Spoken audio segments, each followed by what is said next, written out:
Real challenge. ಬೆಟ್ಟದ ಜೀವ, ಕುಡಿಯೋರ್ ಕೂಸು ಅಲ್ಲೆಲ್ಲ ನೋಡಿದ್ರೆ ನಿಮಗೆ ಕಾಡು ಹೇಗೆ ಬಹಳ ದೊಡ್ಡ ಸವಾಲಾಗಿ ಮನುಷ್ಯನಿಗೆ ಕಂಡಿದೆ ಅನ್ನೋದು ಗೊತ್ತಾಗತ್ತೆ. ಅಲ್ಲಿಂದ ಮುಂದೆ ಕುವೆಂಪು ಅವರಲ್ಲಿ ಬಂದರೆ ಕಾಡು ತಾಯಿಯ ರೀತಿ ಬರುತ್ತೆ. ಮನುಷ್ಯನ ಸಂರಕ್ಷಿಸೋದು, ಮನುಷ್ಯನ ಪರಿಯುವಂಥದ್ದು ಆಗಿ ಕಾಣಿಸ್ಕೊಳ್ಳುತ್ತೆ ಕಾಡಿಗೆ.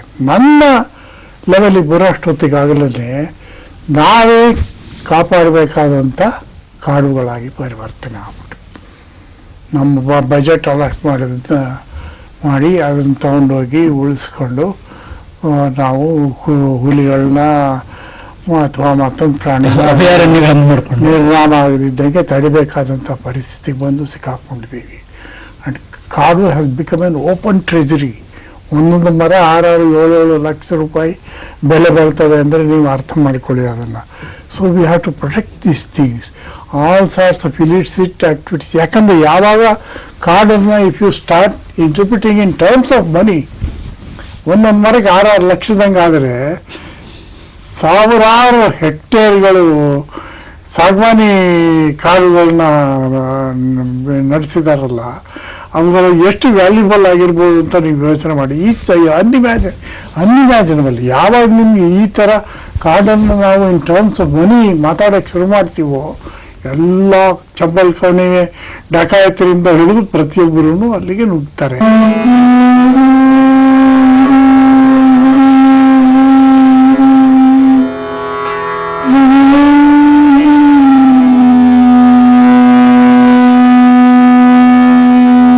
ಕಾರ್ಯಕ್ರಮದಲ್ಲಿ ನೀವು ಭಾಗವಹಿಸಿದಾಗ ಎಲ್ಲರೂ ನಿಮ್ಮನ್ನು ಮಾತಾಡ್ಸೋಕೆ ಪ್ರಯತ್ನ ಪಡ್ತಾ ಇದ್ರು. ನೀವು 9 ವರ್ಷದ ನಂತರ ಬೆಂಗಳೂರಿಗೆ ಬಂದಿದ್ದೀರಿ, ನಮ್ಮ ಕೈ ಸಿಗಲ್ಲ, ಹಾಗೆ ಹೀಗೆ ಒಂದು ದಂತಕಥೆ ಥರ ಮಾಡಿಬಿಟ್ಟು ನಿಮ್ಮನ್ನ ಮಾತಾಡಬೇಕು ಅಂತ. ಬಹುಶಃ ನನಗನ್ಸುತ್ತೆ ನಿಮ್ಮ ಮೌನವೇ ಒಂದು ಮಾತು. ಖಂಡಿತವಾಗ್ಲೂ ಹೌದು. ನೀವು ನಿಮ್ಮ ಮೌನದಿಂದಲೇ ಏನೋ ಹೇಳ್ತಾ ಇದ್ದೀರಿ ಅಂತ. ಈ ಮೌನವನ್ನು ನೀವು ನಿಮ್ಮ ಇದು ಪಕ್ಷಿಗಳ ಫೋಟೋಗ್ರಫಿ ಹೊತ್ತಿನಲ್ಲಿ ಸಾಧಿಸ್ಕೊಂಡ್ರೆ ಹೇಗೆ? ಹಾಗಲ್ಲ ಸರ್. ಯು ಸಿ, ನಮಗೆ ಎಮರ್ಜೆನ್ಸಿ ಹೊತ್ತಿನಲ್ಲಿ ಜಯಪ್ರಕಾಶ್ ನಾರಾಯಣ್ ತಗೊಂಡು ಜೈಲಿಗೆ ಹಾಕಿದ್ರು. But he silence started speaking. ಭಾಳ ತಪ್ಪದು ನಾವು ತಿಳ್ಕೊಳೋದು, ಬಾಯಿ ಮುಚ್ಚಿಸ್ಬಿಡ್ಬೋದು ಅಂತೇಳಿ. ಬಾಯಿ ಮುಚ್ಚಿದ್ರೆ ಇನ್ನೂ ಭಯಂಕರವಾದ ಅನಾಹುತಗಳಿಗೆ ಸಿಕ್ಕಾಕೋತೀವಿ ನಾವು. In the same way, if you keep quiet, it means something. And you are doing something. ಹೌದು, it means something. You are doing something ಅಂತ. ಅಂದರೆ ನಾವು ಮೌನದ ಭಾಷೆಯನ್ನು ಅರ್ಥ ಮಾಡ್ಕೊಳ್ಳೋದು ಕಲಿದೇ ಇದ್ರೆ ಮಾತುಗಳು ಬರ್ತವೆ. ಮಾತು ಅರ್ಥ ಮಾಡ್ಕೊಳ್ಳೋ ಸೆನ್ಸಿಬಿಲಿಟಿ ಹೋಗ್ಬಿಡ್ತದೆ. That is very important. ನೀವು ಮಾತಾಡೋ ಅಷ್ಟೇ ಮಾತಾಡದೇ ಇರೋದು ಅಗತ್ಯ. ನಿಮ್ಮ ಮಾತಿಗೆ ಅರ್ಥ ಬರ್ಬೇಕಾದ್ರೆ ನೀವು ಮಾತಾಡದೇ ಇರೋದು ಅಗತ್ಯ. You have to listen. You have not only listened to your fellow countrymen, but to mysterious voices. Sir, ನೀವು ಬರ್ಡ್ ವಾಚಿಂಗ್ ಹೆಂಗೆ ಮಾಡ್ತಿದ್ದೆ ಅದ್ರ ಬಗ್ಗೆ ಹೇಳಿ. ಅದಕ್ಕೆ ಏನು ವಿಶೇಷ ತಯಾರಿ ಬೇಕಾಗುತ್ತೆ? ಅಲ್ಲ, I C somewhere it is. ನನಗೆ ಸಾಧಾರಣ 30-35 ವರ್ಷದ ಬರ್ಡ್ ವಾಚಿಂಗ್ ಇದೆ. ಫಸ್ಟ್ ಆಫ್ ಆಲ್ ನೀವು ಹೆಂಗೆ ನಿಮ್ಮ ಎನ್ವೈರನ್ಮೆಂಟಲ್ಲಿ ಕರಿಗಿ ಹೋಗ್ತೀರ ಅನ್ನೋದು ಭಾಳ ಇಂಪಾರ್ಟೆಂಟ್. ನಾನು ತೆಗೆದಿರೋಂಥ ಒಂದು ಫೋಟೋನು ನಿಮ್ಗೆ ಈಗ ಸದ್ಯಕ್ಕೆ ಇಮ್ಮಿಡಿಯೇಟ್ ತೆಗಿಯೋಕ್ಕಾಗಲ್ಲ. ಯಾಕೆಂತ ಹೇಳಿದ್ರೆ ಅದ್ರ ಹಿಂದ್ಗಡೆ ನನಗೆ ಹಕ್ಕಿಗಳ ವರ್ತನೆಯ ನಾಲೆಡ್ಜ್ ಇದೆ ನೋಡಿ. 20-25 ವರ್ಷದ ನಾಲೆಡ್ಜ್ ಇದೆಯಲ್ಲ, ಅದು ಸಹಾಯ ಮಾಡುತ್ತೆ. ಆ್ಯಂಡ್ ದೆನ್ ಅದೊಂದು ಹಠಯೋಗ ಇದ್ದಂಗೆ. ನೀವು ನಿಮ್ಮ ಕ್ಯಾಮ್ರಾ, ನಿಮ್ಮ ಹೆಸರು, ನಿಮ್ಮ ಕುಲ, ನಿಮ್ಮ ಗೋತ್ರ ಎಲ್ಲ ಅಲ್ಲಿ ಡಿಸಾಲ್ವ್ ಆಗೋದು. ಕಾಡಲ್ಲಿ ನೀವು ಹೋಗಿ ಎಲ್ಲರೂ ಒಂದು ಕಡೆ ಸುಮ್ಮನೆ ಕೂತ್ಕೊಳ್ಳಿ. ಸುಮಾರು ಹೊತ್ತು ಕೂತ್ಮೇಲೆ ನೋಡಿ ನಿಮಗೆ ನಿಧಾನಕ್ಕೆ ಕಾಡು ಅಲ್ಲೇ ಇವಾಗ ಹೋಗ್ಬಿಡ್ತದೆ. ಊರ ಎಲ್ಲಿಂದಲೂ ಇಲ್ಲಿ ಎತ್ತೆ ಅದು ಹೋಗಿ ಒಂದು ಚೂರು ಶಬ್ದ ಮಾಡಿದ್ರೆ ಸಟ್ ಅಂತ ಎಲ್ಲ ಮಾಯ ಆಗಿ ಹೋಗ್ಬಿಡುತ್ತೆ. ಮತ್ತೆ ಸ್ಟಾಟಿಕ್ ಅಂಡ್ ಸೈಲೆಂಟ್ ಫಾರೆಸ್ಟ್ ಆಗಿರುತ್ತೆ. ಸರ್, ನೀವು ಛಾಯಾಗ್ರಹಣದಲ್ಲಿ ಇಷ್ಟೊಂದು ಆಸಕ್ತಿ ಇದ್ದವರು ಮತ್ತು ಮನುಷ್ಯನಲ್ಲಿಯೂ ಪ್ರಕೃತಿಯಲ್ಲಿ ಅಪಾರವಾದಂತಹ ಪ್ರೀತಿ ಆಸಕ್ತಿ ಉಳ್ಳವರು, ನಿಮಗೆ ಸಿನಿಮಾದಲ್ಲಿ ಚಿತ್ರಕಲೆ ಇದು ಚಲನಚಿತ್ರ ಮಾಧ್ಯಮದಲ್ಲಿ ಯಾಕೆ ನಿಮ್ಗೆ ಅಂತ ಅಲ್ಲ, ನಾನು ಎಷ್ಟೋ ಸಾರಿ ನಾನು ಈಗಲೂ ಇಷ್ಟೆಲ್ಲ ಕಷ್ಟಪಟ್ಟು ಸ್ಟಿಲ್ ಫೋಟೋ ತೆಗಿತಾ ಇದ್ದೀನಲ್ಲ, ಇದನ್ನ ನಾನು ಒಂದು ಮೂವಿ ಕ್ಯಾಮ್ರಾ ಉಪಯೋಗಿಸಿ ಫಸ್ಟ್ ಕ್ಲಾಸ್ ಮೂವಿಗಳು ಮಾಡಿದ್ರೆ ಕೊನೆ ಪಕ್ಷ ಟಿವಿಗಳಿಗೆ ಆದ್ರೂ ಚಾನೆಲ್ಸ್ಗೆ ಕೊಡ್ಬೋದಲ್ಲ ಅನ್ಸುತ್ತೆ. ಆದರೆ ಮತ್ತೊಬ್ಬರ ಜೊತೆ ಕೆಲಸ ಮಾಡೋದಂದ್ರೆ ನನಗೆ ವಿಪರೀತ ಕಷ್ಟ. ನನಗೆ ಸಾಧ್ಯವೇ ಇಲ್ಲದೆ ಪ್ರಶ್ನೆ ಅದು. ಹಾಗಾಗೇನು ನಾನು ಚಲನಚಿತ್ರ ಮಾಧ್ಯಮಕ್ಕೆ ಕಾಲಿಡಲಿಲ್ಲ. ನೀವೇನಾದ್ರು ಮುಂದುವರಿ ಆಗಿದ್ರೆ ಮುಂದುವರಿ. ಸರ್, ತಮ್ಮ ಪೇಂಟಿಂಗ್ ಇತ್ತೀಚಿನ ತಮ್ಮ ಹವ್ಯಾಸ, ಇತ್ತೀಚಿನ ಅಂದ್ರೆ ನಮ್ಗೆ ಗೊತ್ತಾಗಿರೋದು ಇತ್ತೀಚಿನ, ಅದು ಮೊದಲಿಂದಲೂ ಇದ್ದಿರ್ಬೋದು. ನಿಮ್ಮ ಪುಸ್ತಕ ಪ್ರಕಾಶನದಿಂದ ಬರ್ತಿರುವಂಥ ಎಲ್ಲಾ ಪುಸ್ತಕಗಳ ಕವರ್ ಪೇಜ್ ತಾವು ಮಾಡ್ತಾ ಇದ್ದೀರಿ, ಮತ್ತೆ ಎಷ್ಟೊಂದು ಪೇಂಟಿಂಗ್ಗಳನ್ನು ಮಾಡಿದ್ದೀರಾ, ಒಂದು ಎಕ್ಸಿಬಿಷನ್ ಮಾಡಿದ್ದೀರಾ. ನಿಮ್ಮ ಛಾಯಾಗ್ರಹಣದಲ್ಲಿ ಇಲ್ಲದೆ ಇರುವಂಥದ್ದು, ನಿಮ್ಮ ಸಾಹಿತ್ಯ ಕೃಷಿಯಲ್ಲಿ ಇಲ್ಲದೆ ಇರುವಂಥದ್ದು ಅದೇನದು ನಿಮ್ಮನ್ನ ಪೇಂಟಿಂಗ್ ಅಲ್ಲಿ ಉದ್ದೀಪಿಸ್ತದೆ ನಿಮ್ಮನ್ನ? I don't know. I started my career as a painter. Actually ನಾನು ರೈಟರ್ ಅಲ್ಲ. ಮೈಸೂರಲ್ಲಿ ಎಸ್ ಎನ್ ಸ್ವಾಮಿಯವರು ಅಂತ ಹೇಳಿ ಆವಾಗ ಅರಮನೆ ಚಿತ್ರ ಇದರಲ್ಲಿ ಅವ್ರು ಬಹಳ ಪ್ರಸಿದ್ಧ ಚಿತ್ರಕಾರರವರು. ಅವ್ರ ಹತ್ರ ನಾನು ಚಿತ್ರಕಲೆ ಕಲಿಯೋದಕ್ಕೆ ಅಂತಾನೆ ಹೋಗಿದ್ದವ. ಮತ್ತು ತಿಪ್ಪೇಸ್ವಾಮಿಯವರ ಚಿತ್ರಕಾರರ ಜೊತೆನೂ ನಾನು ಬೆಳ್ಕೊಂಡ್ಬಂದಿರೋನು. ಮತ್ತು ಚಿತ್ರಕಲೆ ಬಗ್ಗೆನೇ ನನಗೆ ಸಾಹಿತ್ಯಕ್ಕಿಂತ ಹೆಚ್ಚಿನ ಆಸಕ್ತಿ ಇರೋದು. ಆದರೆ ಜನ ಇವನು ಭಾಳ ಒಳ್ಳೆ ರೈಟರ್ ಅಂತ ಹೇಳಿದ್ರಿಂದ ಅದನ್ನು ನಾನು ಪ್ರಧಾನವಾಗಿ ನಾನು ಕೃಷಿ ಮಾಡಿರೋದು ಅನ್ನೋದನ್ನ ಒಪ್ತೀನಿ ನಾನು. But you see many times these things they are all contributed to each other. ಯಾವುದೋ ಪೇಂಟಿಂಗ್ ಆಗಲಿ ಅಥವಾ ಫೋಟೋಗ್ರಫಿ ಆಗಲಿ ಅಥವಾ ಮ್ಯೂಸಿಕ್ ಆಗಲಿ ಒಂದಕ್ಕೊಂದಕ್ಕೆ ಕಾಂಟ್ರಿಬ್ಯೂಟ್. ನಾನು ಅಬ್ದುಲ್ ಹಲೀಂ ಜಾಫರ್ ಅವ್ರ ಶಿಷ್ಯ ಮೂವಿ ಕೇಳಬೇಕಂತಿದ್ದೆ ನಾನು. ನೀವು ಸಿತಾರ್ ಕಲಿತಾ ಇದ್ರಿ, ಆ ಸಿತಾರ್ ಎಲ್ಲಿದೆ? ಈ ಎಲ್ಲಾ ವಿದ್ಯೆಗಳು ಕೈ ಹಾಕಿ ಬಿಟ್ಟಾಗಿದ್ದಾವೆ. ಸಿತಾರ್ ಮನೇಲಿದೆ ಕಣ್ರಿ ಇನ್ನೂನು. ಅದು ಅವಾಗ ನನಗೆ ರವಿಶಂಕರ್ ಶಿಷ್ಯರು ಇಲ್ಲಿ ರಾಮರಾವ್ ಕೃಷ್ಣಮೂರ್ತಿ ಅಂತಿದ್ರಲ್ಲ, ಅವ್ರು ಕೊಟ್ಟಿದ್ದು ಬಹಳ ಒಳ್ಳೆ ಸಿತಾರ್ ಒಂದಿದೆ ನನ್ನ ಮನೆಯಲ್ಲಿ. ಈಗ ಇವು ಕಾಂಟ್ರಿಬ್ಯೂಟ್ರಿ. ಈಗ ನೋಡಿ, ನೀವು ಫೋಟೋಗ್ರಫಿಯನ್ನೇ ತಗೊಳ್ಳಿ ಪ್ರಧಾನವಾಗಿ. U C basic discipline of framing things. ಕಥೆಯಲ್ಲಿ ಹೆಂಗೆ ಒಂದು ಚೌಕಟ್ಟನ್ನು ಮಾಡ್ತಿರೋ ಹಂಗೇನೆ ಕಾಂಪೋಸಿಷನ್ ಅಂಡ್ ಫ್ರೇಮಿಂಗ್ ಅನ್ನು ಕಲಿಸುತ್ತೆ ನಿಮಗೆ photography. Secondly, photographer cannot be a hero because he has to be behind the camera. Yes. So that discipline is also incurred. If you are a photographer, writing ಅಲ್ಲಿ ನೀವು ನಿಮ್ಮನ್ನ ಕೇಂದ್ರ ಮಾಡ್ಕೊಳೋದಿಲ್ಲ.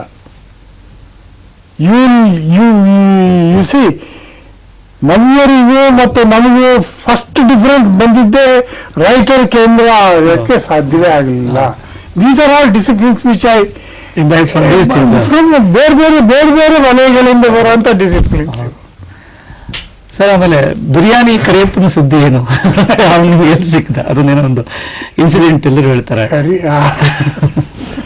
ಒಂದ್ ದಿವಸ ಬಂದ, ಏನು ಅಂತ ಹೇಳಿದ್ರೆ, ಅಲ್ಲ ನೀವು ಹಿಂಗ ಮಾಡೋದು, ಇವನ್ ಹೆಂಡ್ತಿನ ಇಟ್ಕೊಂಡಿದ್ದೀನಿ ನಾನು ಅಂತ ಬರ್ದಿದ್ದೀರಂತೆ. ಯಾರು ಆ ಎಂಟ ಅಂತ ಹೇಳಿ ಅವಾಗೆಲ್ರನ್ನು ಇದನ್ನೆಲ್ಲ ಅವನೇ ಹೆಂಡ್ತಿಯನ್ನು ನಾನು ಇಟ್ಕೊಂಡಿದ್ದೀನಿ ಅಂತ ಬರ್ತಿದ್ದೀರಂತೆ. ಹಂಗೆ ಹೀಗೆ ನಾನು ಹಾಗೆ ನಿಮ್ಮ ಬಗ್ಗೆ ಬರೆಯೋಕ್ಕೆ ಕಾರಣ ಇಲ್ಲಪ್ಪ. ಅಲ್ಲ, ನಾವು ಬಿಡಿ, ನಾವು ಗಂಡಸರು ಕೆಸರು ಕಂಡಲ್ಲಿ ತೊಳಿತೀವಿ, ನೀರು ಕಂಡಲ್ಲಿ ತೊಳಿತೀವಿ. ಆದ್ರೆ ನಾನು ಯಾವ ಜಾತಿ, ಅವನು ಯಾವ ಜಾತಿ, ನೀವು ಹೀಗೆ ನನ್ನ ಇಂಥವ ಅಂತ ತಿಳ್ಕೊಂಡಿದೀರ ಅಂತ ಗೊತ್ತಾಗಲಿಲ್ಲಲ್ಲ ಅಂದ.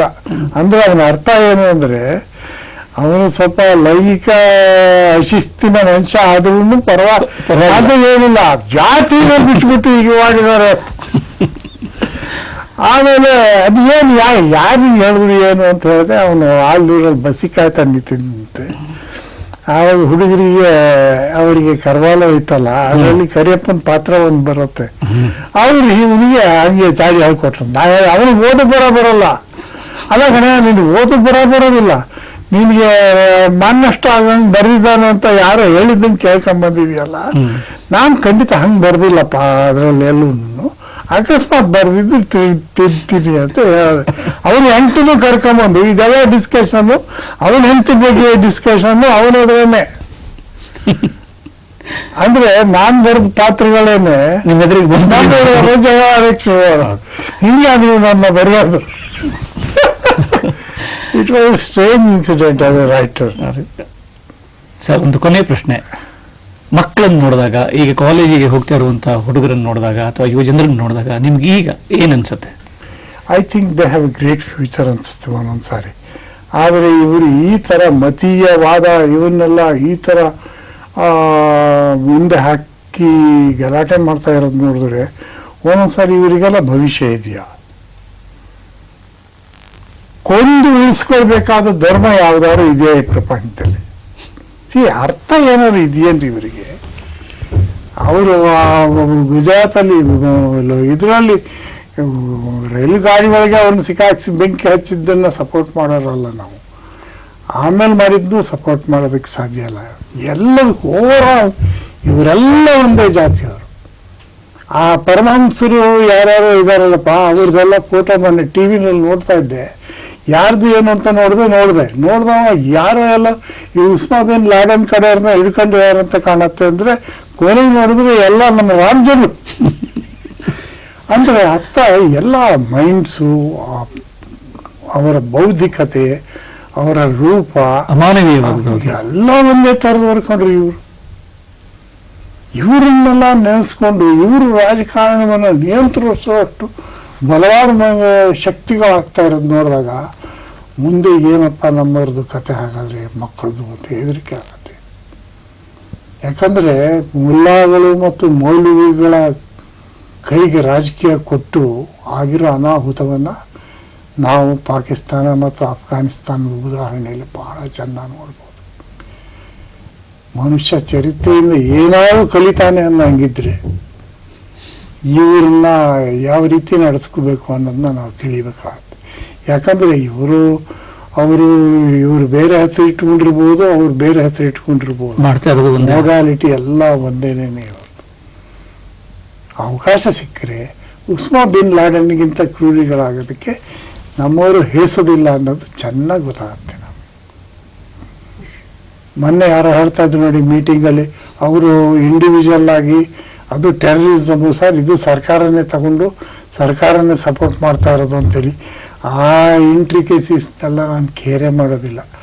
ಸರ್ಕಾರನಾರ ಮಾಡಲಿ, ಇವರು ಪ್ರೀ ಕಾಂಟೆಂಪ್ಲೇಟೆಡ್ ಆಗ್ಯಾರು ಮಾಡಲಿ, ಉಗ್ರಗಾಮಿಗಳಾದರೂ ಆಗಿರಲಿ, ಕೊಲ್ಲೋದು ಆ ಮನಸ್ಸು, ಆ ಮನಸ್ಥಿತಿ ಇದೆಯಲ್ಲ, ಇಟ್ಸ್ ಆಲ್ವೇಸ್ ಸೇಮ್. ಅಲ್ಲಿಗೆ ಕ್ರಿಯೇಟಿವಿಸಮ್ ಹೋದಂಗೆ ಲೆಕ್ಕ. ಇವ್ರನ್ನ ನೆನೆಸ್ಕೊಂಡಾಗ ಮಾತ್ರ ನಮ್ಮ ಯಂಗ್ಸ್ಟರ್ಸು ಹೇಗೆ ಈ ಚಾಲೆಂಜನ್ನು ಫೇಸ್ ಮಾಡ್ತಾರೆ ಅಂತ ಯೋಚನೆ ಆಗುತ್ತೆ ಅಷ್ಟೇ. ಸರ್, ಇಲ್ಲಿ ತನಕ ಬಂದ್ರಿ, ತುಂಬ ಸಂತೋಷ. ಧನ್ಯವಾದಗಳು. ನಮಸ್ಕಾರ.